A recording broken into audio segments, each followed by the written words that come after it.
সকাল 8:30 অর্থাৎ 7:30 এটা খাওয়ার পরে 8:30 1 ঘন্টা পরে আমরা অ্যাডাপ্টোজেন HB21 আধা চামচ, ডি-রাইবোস আধা চামচ যদি থাকে, মাসা গ্রিন টি তাও যদি থাকে আধা চামচ, কোকোনাট অয়েল 1 চা চামচ অথবা কোকোনাট অয়েল না থাকলে MCT অয়েল 1 চা চামচ 150 ml কুসুম গরম পানিতে দিয়ে মিশিয়ে ভালো করে মিক্স করে খাবেন।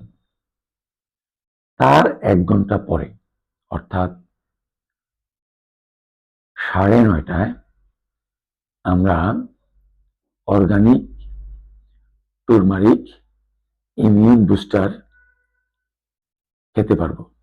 প্রয়োজনের সাথে মধু মিক্স করে খেতে পারবো। ঠিক তারও পরে গিয়ে 11টার পর আমরা ব্রেকফাস্ট করব। পারলে আমরা আর একটু সময় বাড়িয়ে ব্রেকফাস্ট করব, যদি আমরা আমাদের শরীরের অবস্থা বুঝে করব। আসেন ফাস্টিং এর সময় কি করতে পারবেন, কি করা দরকার। অর্থাৎ আমরা আমাদের যাদের ডাইজেশন সমস্যা আছে, হজমের সমস্যা আছে, তারা হানি জাইদার 1 চা চামচ ইসবগুলের ভুসি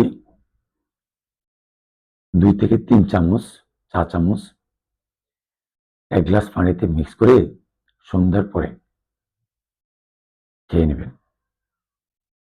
আর যাদের ঘুমের সমস্যা আছে, অনেকে রাত্রে ঘুম হয় না ঠিকভাবে, যাদের ঘুমের সমস্যা আছে তারা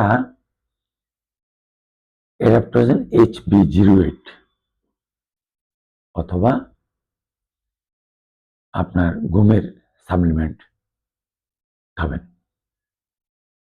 এটা হলো আমাদের 17 ঘন্টা ফাস্টিং করার নিয়ম।